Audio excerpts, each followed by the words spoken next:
Estamos entrando al quinto de los temas de esta serie en Cristo. Y hace 8 días veíamos el tema de Cristo como la revelación del nuevo hombre. En esta ocasión vamos a continuar con la idea, pero ahora con el tema de Cristo como el cumplimiento del Evangelio, porque vamos a hablar de la resurrección. Es un tema común en el cristianismo, pero a veces es un tema muy mal entendido, muy mal aplicado, que necesitamos nosotros retomar para entenderlo de mejor manera. Y comienzo con el pasaje de Juan capítulo 12, versículo 32. Léalo conmigo en voz alta, está allí dispuesto. Dice: y cuando yo sea levantado de la tierra, atraeré a todos a mí. Aquí está la declaración del Señor Jesús hablando de su resurrección, que cuando Él fuera levantado generaría un nuevo movimiento, una nueva creación, un nuevo mundo en donde nosotros estaríamos incluidos. Y es que obviamente después de la muerte llega la resurrección. La pregunta es, ¿realmente qué significa la muerte y resurrección de Cristo? Déjeme comenzar entonces con el primer enunciado.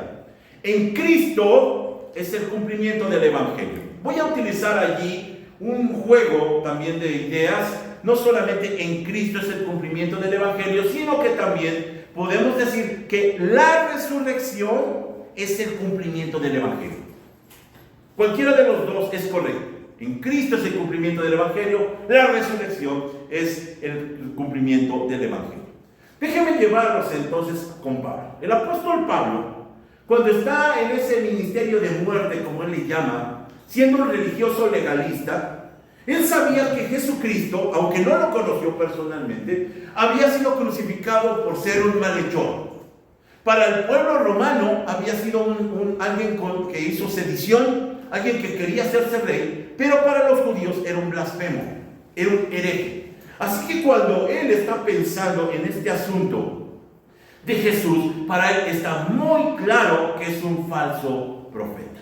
Ahora, aquí entonces entendemos cómo está su responsabilidad. Él se levanta y como religioso, como judío piadoso, lo que piensa es en destruir la herejía y a los herejes, y persigue, por supuesto, a la iglesia. Y así sigue su vida hasta que tiene esa visión en medio del camino rumbo a Damasco, en donde se encuentra personalmente con el que él pensaba que era el hereje, contra el que él pensaba que era el malhechor, que era el blasfemo. Lo mira delante suyo, no está muerto, está vivo y comprende: estoy equivocado. Allí es donde relata en Hechos capítulo 26 acerca de este error que tuvo que ajustar en su momento cuando él dijo: cierto día yo me dirigí a Damasco para cumplir esa misión, respaldado por la autoridad y el encargo de los sacerdotes principales. Cerca del mediodía, mientras iba de camino, una luz del cielo, más intensa que el sol, brilló sobre mí y mis compañeros. Todos caímos al suelo y escuché una voz que me decía en arameo: Saulo, Saulo, ¿por qué me persigues? Es inútil que luches contra mi voluntad. Ya hemos dicho cómo esta visión que tiene del Jesús resucitado, en un solo momento, en un instante, le hace comprender que habían llegado los días de la resurrección. ¿Por qué? Porque está mirando delante suyo al primer resucitado. Han llegado los días del Olam Jabá. ¿Se acuerdan que hablábamos de estos términos hace 8 días? Los días de la resurrección, y había sido sustituido el tiempo del Olam Jasé, el mundo actual hasta ese momento, y ahora estaban en esta nueva era. Déjeme replantear entonces algunos aspectos. ¿Qué es el Evangelio? El Evangelio podemos nosotros reducirlo a que es la promesa que se les hizo a los patriarcas y que se cumplió con el Cristo resucitado.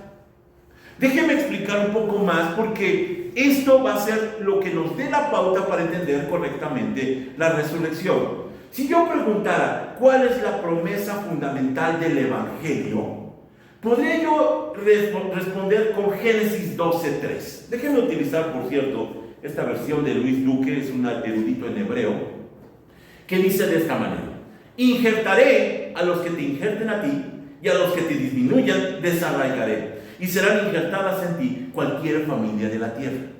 ¿Se acuerdan que este pasaje dice que bendeciré a los que te bendigan, maldeciré a los que te maldigan? Pero él insiste, este erudito, que en los términos culturales para ellos, que son agrarios, el término de arraigar o desarraigar es bien claro. Y esto lo utiliza el apóstol Pablo en Romanos 11 cuando está hablando de que fueron desgajadas las ramas, porque está en una cultura agraria y entienden correctamente este pensamiento. Ahora, con esto, cuando se le da esta promesa a Abraham de que será bendición a los que le bendigan y maldición a los que lo maldigan, podemos concluir que las buenas promesas son la promesa cumplida, las buenas nuevas, perdón, son la promesa ya cumplida en el Mesías resucitado. Allí, ¿por qué? Porque Cristo había dicho que cuando fuera levantado de la tierra, todos serían injertados en él. Vean el juego de ideas. Ahora, esto es justamente a lo que se refiere los apóstoles en Hechos capítulo 13, en esta labor de estar presentando al Cristo resucitado, que dice: y ahora nosotros estamos aquí para traerles la buena noticia. La promesa fue dirigida a nuestros antepasados y ahora Dios nos la cumplió a nosotros, los descendientes. ¿Al qué? Al resucitar, a Jesús. Nosotros parece que no ubicamos la resurrección de Jesús como el cumplimiento de la promesa a los patriarcas, pero ellos dicen, como judíos, esa es la respuesta. Por eso Pablo, cuando mira al resucitado, dice: wow, ya llegó, ya comenzó la nueva era, ya comenzó el Olam Jabá, ya llegó el tiempo de las buenas noticias. Ahora, ¿cómo llegamos a esta conclusión? Déjenme entrar así rápido a analizar cómo lo veían los judíos en el Antiguo Testamento. El término para buenas nuevas es basar, el hebreo basar, que significa anuncio, pero no es cualquier anuncio. Es el anuncio de una buena noticia. Y así nos los deja ver, por ejemplo, en dos citas, en 2 de Samuel capítulo 1 y 2 de Samuel capítulo 4. David, aquí déjeme poner el antecedente. Allí en ese momento ha muerto el rey Saúl y su hijo Jonatán, y entonces los filisteos están gozando, están alegres por lo que han logrado en esta derrota histórica de los filisteos sobre Israel. Y entonces dice David en el versículo 20: no lo anuncien en Gad. Anuncien es basar. No lo anuncien en Gad, ni lo proclamen en las calles de Ascalón, o las hijas de los filisteos se alegrarán y los paganos se reirán con aires de triunfo. ¿Por qué dice que no lo mencionen? ¿Por qué no lo anuncien? Porque el término basar son buenas nuevas, y para él y para Israel son malas noticias, son pésimas noticias. Esto lo corrobora en el siguiente capítulo 4, versículo 10, cuando dice: una vez alguien me dijo, Saúl ha muerto, pensando que me traía buenas noticias. Pero yo lo agarré y lo maté en Siclag. Esa fue la recompensa que le di por sus noticias. Es decir, basar habla de evangelio, buenas nuevas, buenas noticias. Ellos tal vez no lo tenían como tal definido como nosotros, como evangelio o buenas nuevas, pero basar, ellos entendían que eran noticias favorables, noticias positivas. Ahora, no vamos a entrar a un estudio del hebreo, que sería muy complejo, porque tengo que decirle que cada palabra puede tener distintos significados de acuerdo al contexto general. Es decir, los traductores, el gran problema que tienen no es simplemente que una palabra signifique exclusivamente algo, sino que puede tener varios significados de acuerdo al desarrollo de la idea o del concepto que se está generando. Así que es muy complicado. Basar no solamente se utiliza para definir a las buenas noticias, sino que también es el término para hablar de la carne. No podría yo explicarles correctamente por qué una y otra idea se concentran de esta manera, a menos que teológicamente tenga una respuesta. Basar puede ser buenas noticias o también puede utilizarse para hablar de la carne. Y esto nos demuestra entonces una intención teológica y para la cual fue dispuesto. Se anunciaron buenas nuevas para la carne, es decir, para este mundo caído, este mundo corrompido, y que habíamos dicho en la ocasión anterior que no tiene remedio.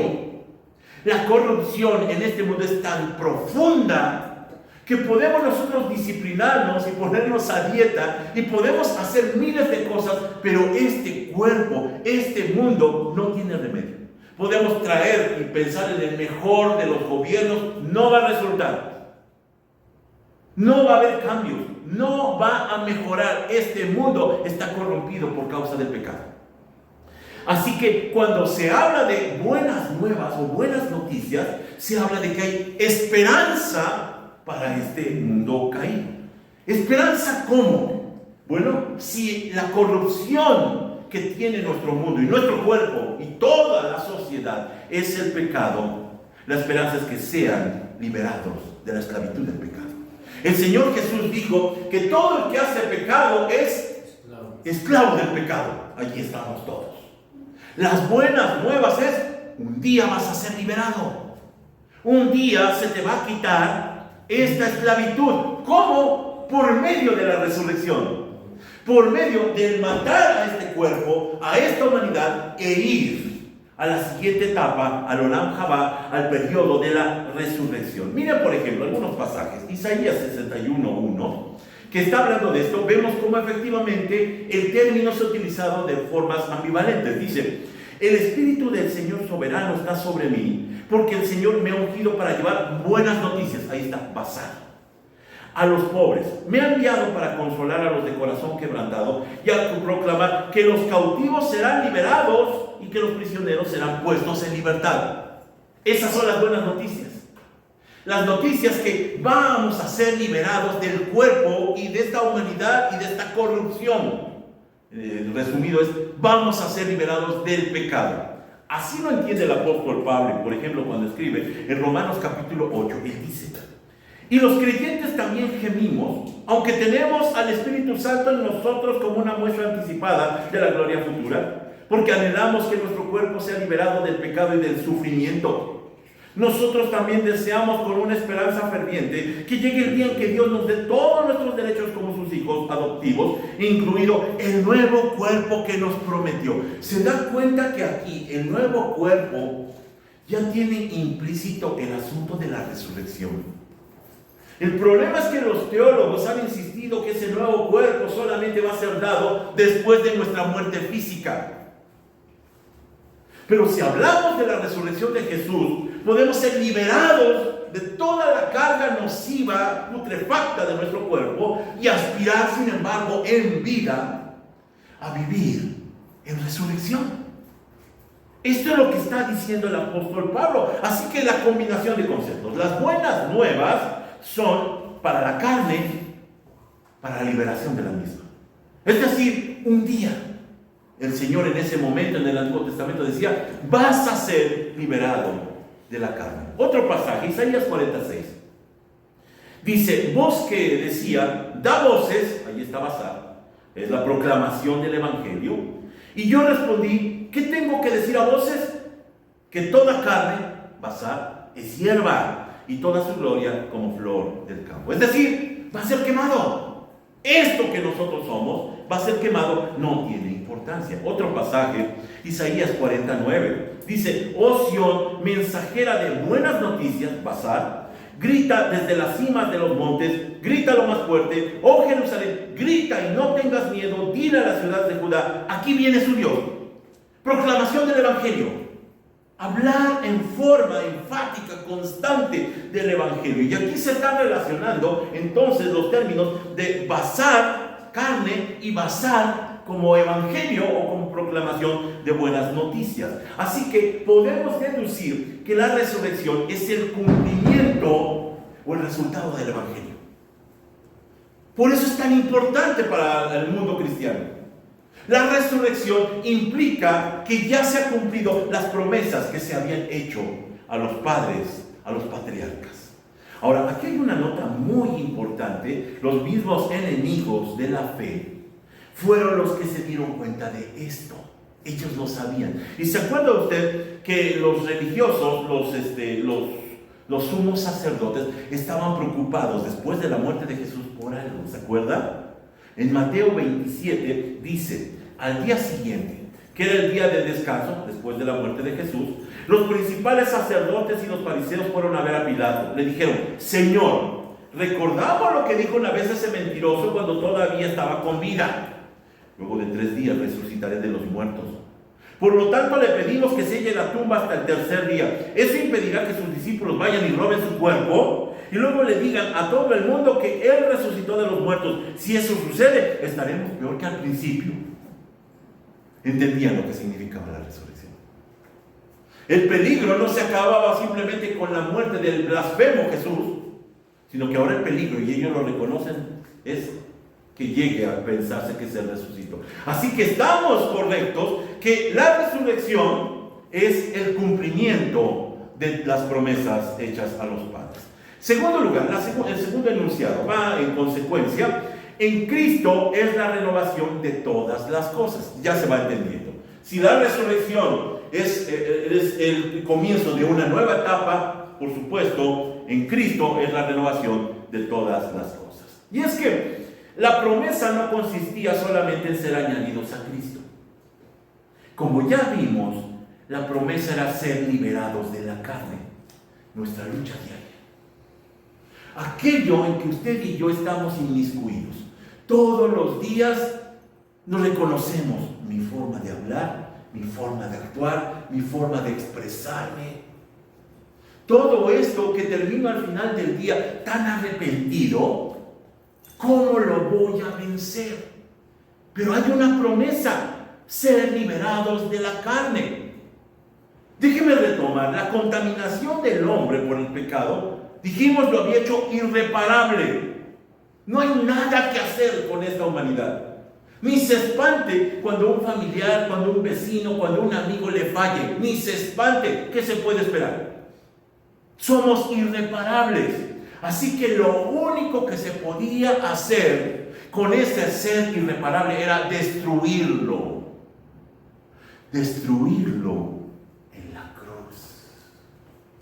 ¿Para qué vino Jesús a morir? No vino para morir él solo. Vino para matar a toda esa generación malvada que muriera en él. Porque no hay remedio. Había que sacrificar a todos los malhechores en Cristo para que entonces pudieran resucitar después con él.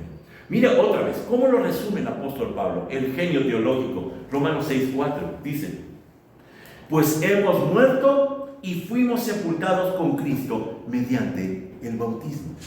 Muertos y resucitados. A los que nos hemos bautizado, ahora ya sabemos. Eso significa, soy sumergido en el agua, soy muerto y salgo nuevamente resucitado a una nueva vida. Ahora, aquí yo tengo un problema. Porque la teología enseña uno de los principios de la muerte vicaria. ¿Se acuerda qué es vicario? ¿Alguien me puede decir? Vicario es en lugar de, así es, en lugar de. Es una muerte sustitutiva. Y nos han enseñado, y yo confieso en su momento también así lo entendí, se ha enseñado que Cristo nos liberó de la muerte para que nosotros no muriéramos. Pero Pablo dice, hemos muerto y fuimos sepultados. Pablo no está de acuerdo. ¿Muerte vicaria? ¿Qué es eso? Dice él.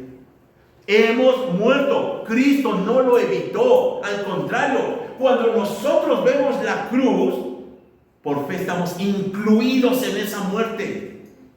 Allí se acabaron nuestros problemas. Allí se acabó nuestra corrupción. Allí se acabó nuestros problemas con este mundo. En esa cruz no nos sustituyó, nos incluyó en él.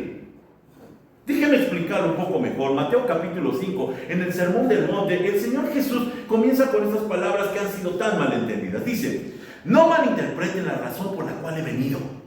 No vine para abolir la ley de Moisés o los escritos de los profetas. Al contrario, vine para cumplir sus propósitos. Les digo la verdad. Hasta que desaparezcan el cielo y la tierra, no desaparecerá ni el más mínimo detalle de la ley de Dios hasta que su propósito se cumpla. Pregunta obligada: ¿cuál es el propósito de la ley?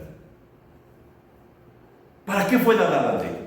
Y si nos apresuramos y decimos, para obedecerla, la respuesta es no. ¿Quién la puede obedecer? No es para obedecerla. Nadie puede. Déjeme ir a la raíz. Deuteronomio capítulo 28. las bendiciones y las maldiciones de los que cumplen o incumplen la ley. Estoy haciendo un pequeño resumen por los versículos 1, 15, 22 y 63. Dice: si obedeces esta ley, recibirás las siguientes bendiciones. Y después de eso viene una lista. Serás bendito en tu salir y en tu entrar, tu economía será próspera, fructificarás agrariamente, en fin. Pero dice después: pero si te niegas a escuchar y no obedeces, caerán sobre ti las siguientes maldiciones. Y ahora lo dice al contrario: vas a ser maldito en tu entrar y tu salir, y vas a perder todo, y va a ser maldición tras maldición. Y dice después: esas calamidades te perseguirán hasta la muerte. Y sí, fue cierto. Primero comenzaron con el exilio, 70 años fuera, en la región de Babilonia. Pero al final, en el año 70 de nuestra era, Jerusalén fue destruida completamente. Se cumplió. Dice al final: así como el Señor se deleitaba en prosperarte y multiplicarte, ahora el Señor se deleitará en destruirte. Así que el propósito de la ley era premiar o castigar al infractor. Como nadie pudo cumplir con la ley, lo único que nos queda es el castigo. Y el castigo es la muerte. Ahora vean el hecho maravilloso que nosotros hallamos en Cristo. En Cristo, o Cristo más bien, es el único personaje, el único ser que camina sobre esta tierra y cumple a cabalidad la ley. Y por eso dijo: no vino a abrogarla, vine a cumplirla en vida, pero también vine a cumplirla en muerte. Y no va a ser por mis pecados, dice el Señor, va a ser por la de todos ustedes. Cumplo la ley muriendo como lo indica la ley, como lo exige la ley. Así que lo que nosotros estamos encontrando es que no es una muerte vicaria o sustitutiva, sino es una muerte inclusiva, porque en esa muerte estamos incluidos usted y yo. Esto tenemos que entenderlo. Cada vez que nosotros tenemos estas tentaciones, estas luchas, tenemos que darnos cuenta: pero ¿por qué estoy luchando si yo estoy muerto juntamente con Él? Un muerto no siente calor. Si usted le dice una grosería, no le responde. Si usted lo patea, no le duele. Está muerto. Cuando yo me ofendo, cuando yo me duelo, cuando yo me enojo, es porque todavía insisto en estar vivo. Pero si yo reconozco que estoy muerto en Cristo, es normal. Que me ofendan, a mí no me importa, porque estoy muerto. Estoy incluido en el crucificado. Morí juntamente con Él. Esa es la parte que nos hace falta.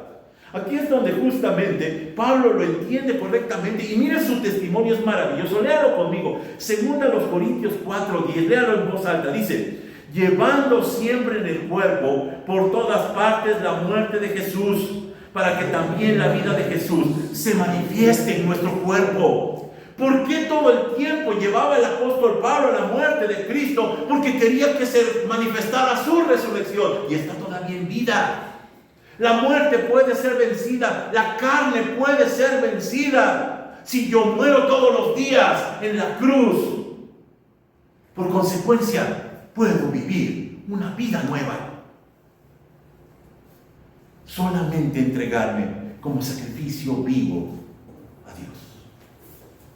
Otro pasaje, Romanos 6:4, el apóstol Pablo vuelve a decir: y tal como Cristo fue levantado de los muertos por el poder glorioso del Padre, ahora nosotros también podemos vivir una vida nueva. ¿Te ofenden, hermano mío? Niégate a ti mismo, no respondas. Esa es negarse a ti mismo. ¿Te faltan al respeto? Niégate a ti mismo. Es que mis derechos de esposa o de esposo, no tienes derechos, estás muerto. Abusan de ti, no te gustan las cosas, te vas a las marchas. No es para nosotros. Estamos muertos juntamente con Cristo. Cuando yo dejo de responder, cuando yo me inhabilito en mis derechos, en ese momento la nueva vida está funcionando. Solamente niégate a ti mismo. Hay un hombre, Philip Brooks, que dice acerca de la resurrección, y me encantó este pensamiento. Dice así: la gran verdad acerca del día de resurrección no es que vamos a vivir nuevamente después de la muerte. Eso no es lo más grande, sino que podemos vivir vidas nuevas aquí y ahora mediante el poder de la resurrección de Cristo. No es tanto que vamos a vivir para siempre, sino que podemos vivir vidas nobles aquí, porque vamos a vivir eternamente en la presencia de Dios. Eso es la resurrección. La resurrección es ahora, no después de nuestra muerte física.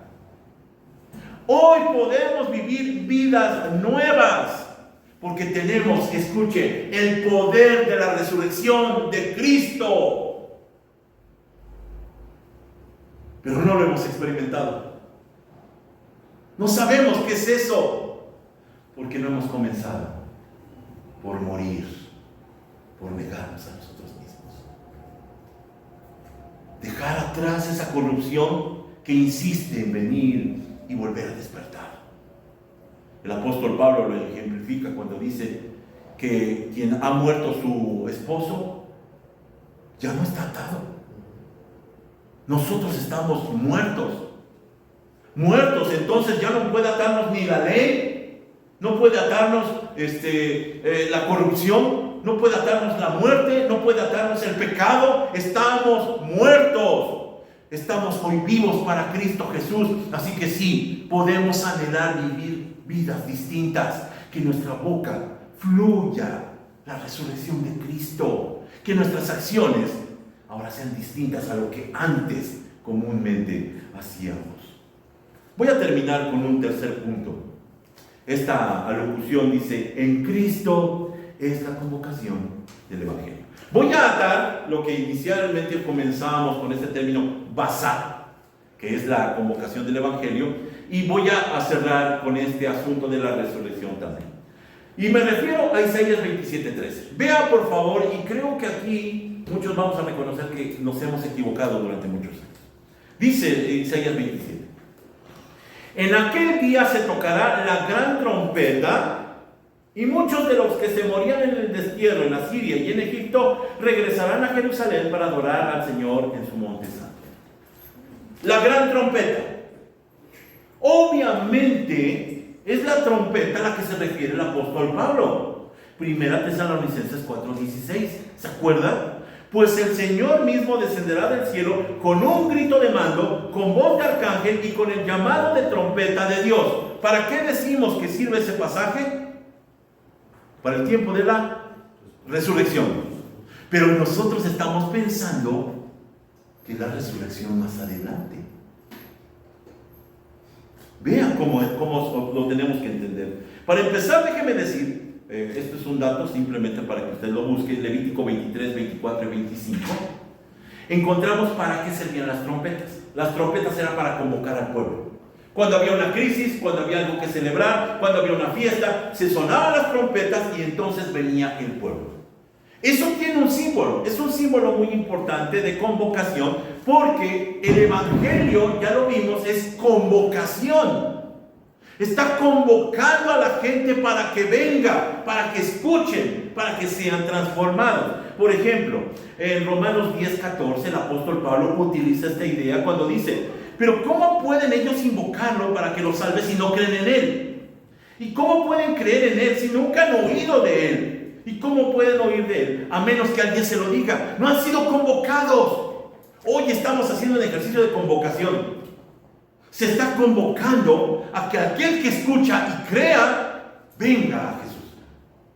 Es la trompeta sonando. Está convocando al pueblo de todos los lugares del mundo que pudiéramos estar. El Evangelio convoca al pueblo. No es una trompeta literal. Es el Evangelio convocando a los que tienen que ser de Cristo. ¿Cómo lo sé? Por lo que dijo el Señor en Juan 5:25. Mire con cuidado esto. Dice: y les aseguro que se acerca el tiempo. De hecho, ya ha llegado, cuando los muertos oirán mi voz y la voz del Hijo de Dios, y los que escuchen, ¿qué? vivirán. No está diciendo en una hipotética resurrección futura, está diciendo en ese momento, ya llegó el tiempo. El apóstol Pablo lo entiende, mira al resucitado y dice, ya comenzó esto, ya comenzó el tiempo en donde se acabó toda la carga pasada que siempre nos corrompía, que siempre nos lastimaba. Ya han comenzado los días de la resurrección. Estamos siendo convocados por el Evangelio. Buenas noticias para la carne. Podemos terminar con todas nuestras luchas. Vamos a la muerte con Cristo Jesús en la cruz. Y comenzará la resurrección. En vida. Comenzará escuchando la voz de Dios los muertos y vivirán. Así que la resurrección es el clímax de la redención, del plan de redención, al posibilitar a toda la humanidad en una nueva creación. Y hoy, hermanos míos, estamos en esos tiempos. El gran problema es que vemos a cristianos deambulando, desconcertados, lastimados, creyendo que no hay remedio para ellos. No han escuchado la buena noticia, no han entendido la buena noticia. Estamos en esos días y a eso es a lo que se dedican los apóstoles, a proclamar. Hoy es el día en donde las cosas nuevas, las cosas viejas pasaron y aquí todas son hechas nuevas. Estas son las buenas noticias. Esta fue la forma de terminar con el irremediable y contaminado pasado que nos asediaba. Déjeme concluir con una cita, Efesios capítulo 2. Como siempre, el apóstol Pablo, el teólogo de teólogos, por supuesto después del Señor Jesús, este hombre lo resume de esta manera. Mire qué maravilloso. Léalo conmigo en voz alta, por favor, muy alta. Dice, pero Dios es tan rico en misericordia y nos amó tanto que, a pesar de que estábamos muertos por causa de nuestros pecados, nos dio vida cuando levantó a Cristo de los muertos. Es solo por la gracia de Dios que ustedes han sido salvados, pues nos levantó de los muertos junto con Cristo y nos sentó con Él en los lugares celestiales, porque estamos unidos a Cristo Jesús. Gloria sea el nombre del Señor. Usted va a decir, pero ¿cuáles son esos lugares celestiales? ¿Se da cuenta que tenemos todavía que seguir analizando? ¿A qué se refiere? Por lo mientras, déjeme terminar con esta frase. Ya fue vencido el pasado. Y no lo sabíamos. Ya fue vencido el pecado. Ya fue vencida la muerte. Lo que hoy toca es notificarse las buenas noticias. ¿Sabe con quién tiene que comenzar la notificación? Con nosotros mismos. ¿Tienes luchas, hermano? Hermanas, tienen luchas. ¿Sabe qué hace falta? La notificación. ¿Ya estás muerto? ¿Qué peleas? ¿Qué te dueles? Ya no debes de sentir nada de eso. Si estás dolido, si estás sintiendo, es porque insistes en resucitar a la carne. Y la carne siempre es bien sentimental, es bien dolida, siempre anda toda lastimada, todo le parece mal. Si a nosotros nuestros días nos levantamos y decimos, ay, qué feo el día, está tan mal, hace tanto frío, está nublado, estás en la carne. Cada vez que nos levantamos y estamos en Cristo decimos, Señor, no importa cómo amanezca, no importa, soy una nueva criatura. No importa que me vaya mal, no importa que en la calle me vean feo, no me importa, yo ya no pertenezco a este mundo. Morí con Cristo. Ya no pertenezco a esta sociedad. Ya no pertenezco a esta familia de Adán. Ahora pertenezco a la maravillosa familia de Cristo. Estoy en Cristo. Soy libre. Yo soy libre completamente. Oremos para que permita el Señor que tengamos esta conciencia todos los días. Y vamos a insistir. Algunos temas de pronto parecen repetitivos o parecen intrascendentes. Vaya uniéndolos. Al final llegué a 10 temas. 5 faltan, en donde espero mediante la misericordia de Dios, explicar todas las cosas que a veces no entendemos. Padre, te agradecemos con toda humildad por el gran plan de salvación que dispusiste para este mundo. Como no había nada que hacer por este mundo, por esta creación caída, como todo se había corrompido, tuviste que mandar a tu precioso Hijo Jesucristo para que en Él fuera crucificada toda la creación. Toda la creación corrompida, toda la creación caída. Y para que nosotros por fe, en el mismo muerto, a los 3 días resucitáramos. Te agradecemos, Señor, porque no nos habíamos dado cuenta, pero hoy participamos de la nueva creación. Hoy participamos del resucitado. Hoy estamos en Cristo y no tenemos por qué seguir padeciendo por las situaciones de este mundo ni de nuestra carne. Gracias te damos, Señor, porque efectivamente tu promesa de nacer de nuevo se cumplió. Déjanos aprovechar y disfrutar este tiempo, para que en todo seas tú glorificado, para que en todo, Señor, podamos honrarte. Gracias te damos, Señor, por este tiempo. Oramos porque siembres muy profundamente tu palabra en nuestro corazón. En el nombre de Jesús. Amén.